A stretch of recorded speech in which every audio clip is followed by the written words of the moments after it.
तो मोटोरोला ने बहुत ज्यादा कंफ्यूज कर दिया है H70 फ्यूजन को लॉन्च करके 27,000 की कीमत में। हाँ, सेल में आपको ये 25,000 में मिल जाएगा आज के डेट में, बट यही चीज अगर आप इसके पुराने मॉडल जो कि H60 फ्यूजन है उसको देखते हैं ना, तो वो 20,000 में लिस्टेड है, बट वो भी आपको ना 18,000 की कीमत में मिल जाएगा विद डिस्काउंट। तो यहाँ पर से जो 6-7 हजार का फर्क है वो एक्चुअल में वर्थ इट है या फिर नहीं, कहां पर डिफरेंसेस है और आपके लिए कौन सा बेस्ट ऑप्शन रहेगा, सब कुछ हम आपको बताएंगे टेक गाइड स्टाइल में। और मोटो की तरफ से ही एक और फोन है भाई, जो कि आई थिंक 30,000 के प्राइस से नीचे ना बेस्ट ऑप्शन रहेगा, क्योंकि वायरलेस चार्जिंग का ऑप्शन मिलता है, टेलीफोटो लेंस, सब कुछ तगड़ा वाला दिया गया है। चलो सब कुछ आपको बताते हैं, बस वीडियो को लाइक कर देना। तो देखो, दोनों ही फोन को मैंने फ्लिपकार्ट से ही बाय किया था। H60 फ्यूजन को लास्ट ईयर बाय किया था, और हाँ, अच्छी बात यह थी कि उस वक्त 8GB रैम 256GB का बेस मॉडल मिला था विथ डिस्काउंट 21,000 के आसपास। बट अभी करेंटली जो सिनेरियो चल रहा है ना, रैम एंड स्टोरेज के जो प्राइसेस हाइक हुए हैं ना, उसको भी थोड़ा सा ध्यान में रखूंगा मैं इस वीडियो में। करंट जो प्राइस फ्लिपकार्ट पे लिस्टेड है ना,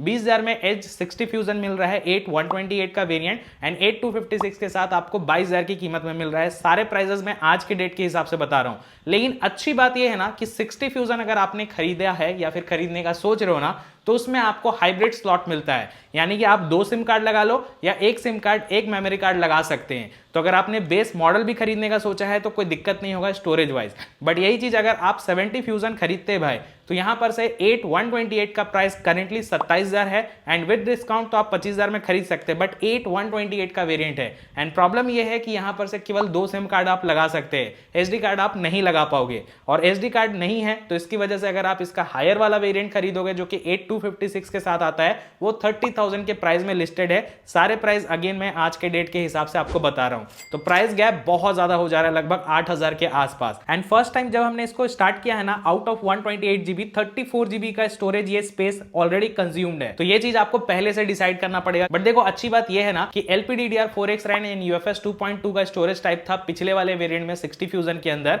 बट यही चीज अभी जो लेटेस्ट लॉन्च हुआ है 70 फ्यूजन ना, उसके अंदर आपको LPDDR5X रैम एंड UFS 3.1 का स्टोरेज टाइप देखने को मिलता है। तो इसकी वजह से ऐप ओपनिंग बहुत ज्यादा फास्ट होगा, साथ में रीड एंड राइट स्पीड भी बेटर देखने को मिलेगी H70 फ्यूजन के अंदर। प्रोसेसर की बात करते हैं तो 60 फ्यूजन के अंदर MediaTek Dimensity 7400 का प्रोसेसर के साथ आया था, जो कि अगेन मतलब अगर आप 20,000 के आसपास देखते हैं तो भाई प्रोसेसर सही है। बट यही चीज है कि अगर आप 70 फ्यूजन खरीदते हैं तो स्नैपड्रैगन का 7S Gen 4 का प्रोसेसर आपको मिलता है, जो कि 11 लाख के आसपास का एंटूडो स्कोर निकाल करके देता है। और हाँ, अगर आप BGMI खेलते हैं तो यहां पर से 60 फ्यूजन के अंदर 60 FPS का सपोर्ट मिलता है, और 70 फ्यूजन के अंदर आपको 120 FPS का तो सपोर्ट है, बट एक्चुअल में आपको 80 to 90 FPS का ही स्टेबल परफॉर्मेंस मिलेगा। तो यहां पर एक चीज का ध्यान ये रखना कि दोनों फोन में से कोई भी आप खरीद रहे हैं, दोनों गेमिंग वाइज नहीं आए हैं भाई, लेकिन हाँ, आप कैजुअल गेमिंग आराम से कर सकते हैं। एंड तीसरा और जो सबसे इंपॉर्टेंट चीज है भाई, बैटरी एंड चार्जिंग को लेकर के, तो देखो दोनों ही फोन में आपको 68 वाट का ही चार्जर बॉक्स के अंदर दिया गया है, बट यहां पर ना जो बैटरी है ना, उसमें थोड़ा सा डिफरेंसेस मिलेगा।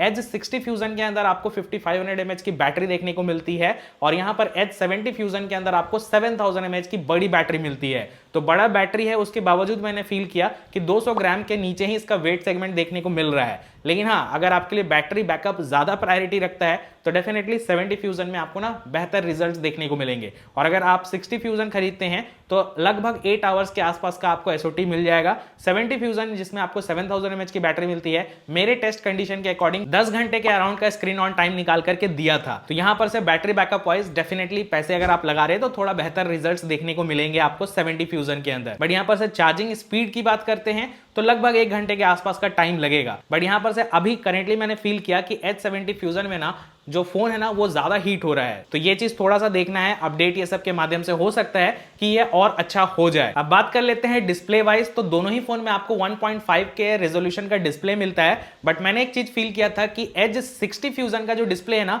वो एक्चुअल में ज्यादा कर्व है, तो ये चीज का ध्यान रखना। हालांकि बोला जाता है उसको भी क्वाड कर्व स्क्रीन, बट मुझे जितना फील हुआ कि H70 fusion proper quad curve screen के साथ आ रहा है। दोनों ही स्क्रीन ना एक तरीके से कर्व डिस्प्ले वाले हैं। HDR का सपोर्ट आपको YouTube पे मिलेगा, बट Netflix नेटफ्लिक्स पे नहीं दिया गया है, तो यहाँ पर थोड़ा कॉस्ट कटिंग है। बट यहाँ पर ना जो ब्राइटनेस का नीड्स है ना, अगर आप HBM देखते हैं या लोकल पीक ब्राइटनेस ये सब देखते हैं, वो आपको ना 70 फ्यूजन में थोड़ा ज्यादा देखने को मिलेगा। वैसे एक और डिफरेंस आपको मिलता है, मोटो H60 फ्यूजन में आपको 120 हर्ट्ज का मैक्सिमम रिफ्रेश रेट दिया गया है, और यही चीज H70 फ्यूजन के अंदर आपको 144 हर्ट्ज तक का रिफ्रेश रेट दिया गया है। ऑल्दो गोरिल्ला ग्लास 7i का प्रोटेक्शन मिल जाता है, मिलिट्री ग्रेड सर्टिफिकेशन आपको मिल जाएंगे दोनों फोन के अंदर, और IP69 की भी रेटिंग आपको मिलती है। तो गलती से ये पानी ये सब के अंदर चला गया ना, तो फोन के खराब होने के बहुत कम चांसेस रहेंगे। बट ऑब्वियसली मैं ये चीज रिकमेंड नहीं करता हूं, ये गलती से होता है तो अलग बात है। वैसे एक चीज का ध्यान रखना कि बॉक्स के अंदर ना आपको कोई भी जो बैक कवर होता है वो देखने को नहीं मिलता है, वो आपको सेपरेट बाय करना पड़ेगा। साथ में स्क्रैच गार्ड भी प्री अप्लाई करके नहीं दिया गया है, और ये कर्व डिस्प्ले के साथ आ रहा है भाई, तो कहीं ना कहीं थोड़ा सा महंगा टेम्पर्ड ग्लास मिलता है, इस चीज का ध्यान रखना। इस वजह से आज के डेट में मैं ना फ्लैट स्क्रीन को प्रेफर करता हूं। बाकी आपको कर्व डिस्प्ले अच्छा लगता है या फिर फ्लैट स्क्रीन, प्लीज कमेंट में जरूर बताना। बाकी ऑडियो वाइज दोनों ही फोन में आपको डॉल्बी एटमॉस का सपोर्ट मिलता है, क्वालिटी काफी अच्छी है, लाउडनेस एकदम अच्छा आपको देखने को मिलता है, इन डिस्प्ले फिंगरप्रिंट स्कैनर है जो कि अच्छे से काम भी करता है भाई। और हाँ, डिजाइन की बात कर लेते हैं तो H70 फ्यूजन में ना थोड़ा सा आपको जो कपड़े वाला टेक्सचर होता है ना वो देखने को मिलता है। बट हाँ, मैंने ये वाला कलर वेरिएंट बाय किया था जो कि मुझे लुक वाइज ज्यादा अच्छा लगा था, इसका जो कैमरा मॉड्यूल है इसकी वजह से। तो ये वाला ना थोड़ा सा अलग टेक्सचर के साथ आ रहा है, और ये भी मुझे काफी अच्छा लगा। कर्व है ना, तो पकड़ने में इन हैंड एक्सपीरियंस बहुत अच्छा लगता है। 7000 mAh की बैटरी, उसके बाद भी बहुत ज्यादा भारी नहीं फील होता है, एंड ये मुझे ना ज्यादा अच्छा ग्रिप प्रोवाइड किया है। बाकी जो 60 फ्यूजन है ना, उसमें आपको जो लेदर फिनिश वाली होती है ना, वेगन लेदर काइंड ऑफ, वैसे ही बैक टेक्सचर देखने को मिलती है, एंड इसकी भी क्वालिटी काफी अच्छी है। बट एक चीज यहां पर आपने फील किया होगा कि जो बैक पैनल है या फिर जो डिस्प्ले है ना, उसमें बहुत ज्यादा अपग्रेड नहीं किया गया है। अगर आप लास्ट 2-3 जनरेशन से देख रहे हैं, सारे मोटोरोला के फोन्स ना एक जैसे दिखते हैं। लास्ट में मैं आपको एक और फोन दिखाऊंगा मोटो का, जो मैंने आपको बताया था कि ऑनरेबल मेंशन रहेगा, तो वो फोन भी ना वैसे ही दिखता है भाई। तो ये चीज थोड़ा सा चेंज करना चाहिए, बट ठीक है, जैसा है वैसा ही है। बाकी अभी तक आपको ये वीडियो अच्छा लग रहा है भाई, तो प्लीज लाइक करके सपोर्ट दिखाना। अब कैमरास की बात कर लेते हैं, तो देखो दोनों फोन में ना जो पीछे की तरफ से मेगापिक्सल काउंट मिलते हैं 50+13 सेम है। बस वही है कि अगर आप 60 फ्यूजन खरीदे होते तो सोनी का LYT-700C सेंसर मिल जाता, और यही चीज 70 फ्यूजन के अंदर सोनी का LYT-710 सेंसर यूज किया गया है। बाकी फ्रंट में आपको दोनों ही में 32 मेगापिक्सल का सेल्फी शूटर मिलते हैं। एंड अगर मैं आपको डायरेक्टली कुछ पिक्चर्स दिखाऊं, आप देख सकते हैं जो हल्का सा कलर टोन है ना, उसमें चेंजेस है। बाकी ऑन एन एवरेज अगर मैं आपको नाम नहीं बताऊं ना, तो आप शायद डिफरेंसेस ज्यादा फील नहीं कर पाओगे। बट हाँ, अगर आप थोड़े पैसे लगा रहे हैं तो थोड़ी ट्यूनिंग बेहतर है अगर आप 70 फ्यूजन को देखते हैं। बाकी देखो 4K रिकॉर्डिंग का ऑप्शन दोनों ही में मिलेगा, लेकिन 4K 30 fps तक का ऑप्शन मिलता है। 4K 60 fps का ऑप्शन आपको दोनों ही फोन में नहीं मिलेगा। बाकी यहाँ पर स्टेबलाइजेशन ये सब काफी अच्छे देखने को मिल जाते हैं। तो यहाँ पर से जो 70 फ्यूजन है उसमें ना क्वालिटी अच्छी मिल जाती है, बट एकदम ऐसा नहीं है कि अगर आपका 7-8 हजार का जो प्राइस गैप है ना, उसकी वजह से बहुत ज्यादा का बंप है, ऐसा बिल्कुल नहीं है। क्योंकि दोनों ही फोन में आपको टेलीफोटो लेंसेज ये सब नहीं मिलते हैं। हाँ, 70 फ्यूजन थोड़ा सा एक्सपेंसिव है, उस हिसाब से मैं ये पॉइंट को ऐड कर रहा हूं, क्योंकि अभी आगे जो फोन में आपको बताऊंगा ना, उसमें ये चीज दिया गया है। बाकी देखो वायरलेस कनेक्टिविटी की बात करते हैं तो NFC का सपोर्ट आपको दोनों ही फोन में मिल जाता है, लेकिन हाँ, ई सिम का सपोर्ट आपको इंडियन वेरिएंट में दोनों में देखने को नहीं मिलेगा। बहुत लोग मुझसे पूछते हैं, इस वजह से मैंने इस पॉइंट को ऐड ऑन किया है। इसके अलावा अगर हम एंड्रॉइड वर्जन की बात करते हैं तो 60 फ्यूजन पिछले साल लॉन्च हुआ था एंड्रॉइड 15 के साथ, 3+4 ईयर का अपडेट प्रॉमिस किया गया था। एंड करेंटली H60 फ्यूजन में आपको ना एंड्रॉइड 16 का सपोर्ट देखने को मिल रहा है, तो और 2 अपडेट्स मिलेंगे भाई, तो इस चीज का ध्यान रखना। बाकी अगर आप मोटोरोला H70 फ्यूजन को देखते हैं तो ये out of the box Android 16 के साथ आया है। यहां पर आपको 3 इयर्स का OS अपडेट एंड 5 इयर्स का सिक्योरिटी अपडेट प्रॉमिस किया गया है। तो ये फोन ना 1 साल आपको और OS अपडेट दे पाएगा। बट जितना हमने ट्रैक रिकॉर्ड देखा है, मोटो को और ना जल्दी जल्दी अपडेट पुश करने की जरूरत है। बट चलो ये चीज सेपरेट टॉपिक हो जाता है। बट हाँ, अगर आप आज के डेट में 2026 में देख रहे हैं तो अपडेट प्रॉमिस के हिसाब से मोटो H70 फ्यूजन ज्यादा बेहतर रहेगा। बट अगर आप 2 साल के आसपास में फोन को चेंज कर देते हैं तो आई थिंक 60 फ्यूजन भी ओके है, क्योंकि एंड्रॉइड 16 पे रन कर रहा है, एंड्रॉइड 18 तक आएगा, तो आने वाले 2 साल तक यूज करो, कोई दिक्कत वाली बात नहीं है। अब चलो कंक्लूड करते हैं और बताते हैं कि आफ्टरऑल दोनों में से कौन सा फोन आपको खरीदना चाहिए। तो बजट के अकॉर्डिंग मोटो H60 फ्यूजन ज्यादा वैल्यू फॉर मनी है, क्योंकि यहां पर भी आपको कर्व डिस्प्ले 1.5 के रेजोल्यूशन मिलता है, IP रेटिंग है, और बैटरी का जो चार्जिंग स्पीड है अगेन वो आपको 68 वाट का देखने को मिल जाता है। लुक्स मोर ओवर देखा जाए सिमिलर काइंड ऑफ आपको मिलते हैं, एंड कैमरा एक्सपीरियंस भी आपको सिमिलर टाइप का ही देखने को मिल रहा है। यहां पर आपको हाइब्रिड स्लॉट मिल जाता है, तो अगर आप बेस मॉडल भी खरीदते हैं तो आप SD कार्ड लगा करके एक्सपैंड कर सकते हैं। एंड करेंटली इसका बेस मॉडल 8128 के साथ आपको 20,000 में मिल रहा है ऑफर्स, और आप ऊपर से भी लगा सकते हैं। यहां पर मैंने टैग किया है, जाकर के एक बार चेक कर लेना कि करेंटली क्या प्राइस में मिल रहा है। तो अगर 20,000 के हिसाब से देखा जाए ना, तो आज भी मैं आपको मोटो एज 60 फ्यूजन रिकमेंड कर सकता हूं, आप आराम से खरीद सकते हैं। बट हाँ, अगर आप देख रहे हैं मोटो एच 70 फ्यूजन को, तो डेफिनेटली भाई इस फोन के लिए ना आपको 27,000 रुपए खर्च करने पड़ रहे हैं, यानी कि लगभग 7,000 मोर। यहां पर आपको डेफिनेटली कुछ कुछ चीज अच्छे मिल रहे हैं, जैसे कि बैटरी में आपको इंक्रीमेंट देखने को मिल रही है, 7000 mAh है, काफी अच्छी बात है भाई। इसके साथ साथ जो आपको डिस्प्ले है ना, उसमें भी थोड़ा सा ब्राइटनेस वाइज बेहतर है। इसके साथ साथ जो सेंसर यूज किया गया है ना, जो सोनी का सेंसर है, वो भी थोड़ा सा आपको ना अच्छा एक्सपीरियंस कराएगा। बट वही बात है कि 7000 का जो प्राइस यहां पर गैप है ना, क्या वो जस्टिफाई करता है? तो हाँ, ये बोल सकते हैं कि यहां पर ना आपको LPDDR5X रैम, UFS